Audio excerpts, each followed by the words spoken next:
आज बात करूंगा विश्व अर्थव्यवस्था की। कैसे जापान दूसरे देशों को बर्बाद करने में लगा हुआ है। जापान की अर्थव्यवस्था इस समय चरम सीमा पर है।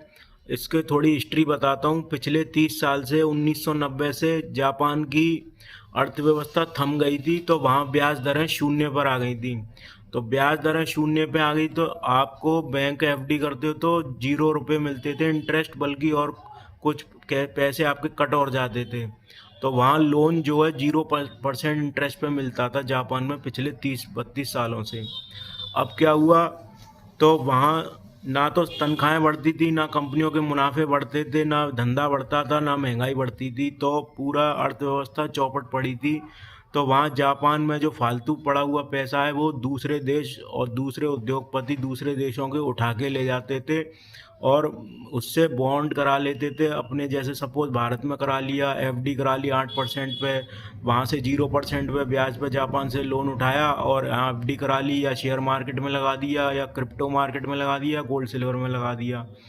अब पिछले 1.5 साल से भारत के शेयर बाजार इसलिए नहीं चल रहे हैं क्योंकि 2022 से जापान में थोड़ी महंगाई आना शुरू हो गई, कोरोना और रशिया यूक्रेन वार के चलते।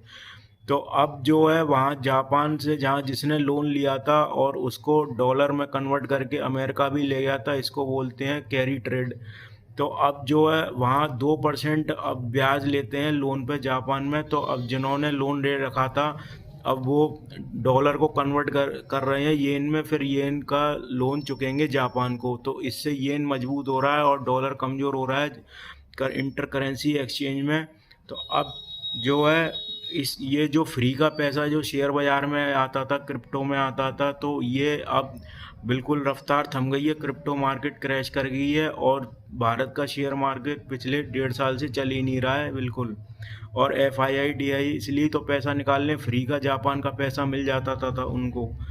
अब जापान की जो नई प्रधानमंत्री है वो भी बड़बोलेपन का शिकार है ट्रम्प की तरह। उसने कहा है जापान की प्रधानमंत्री ने कि मैं 25 लाख करोड़ का निवेश करूंगी जापान में। तो उससे और महंगाई बढ़ेगी और लोन का इंटरेस्ट बढ़ेगा। तो इससे जो फ्री का पैसा मुफ्त का मिल जाता था जापान से, अब वो बिल्कुल बंद सा हो गया है। तो अब जब पैसा ही नहीं होगा तो शेयर मार्केट चलेंगे कहाँ से दुनिया भर के। तो ये जापान की कहानी है जो दूसरे देशों को बर्बाद करने में लगी हुई है।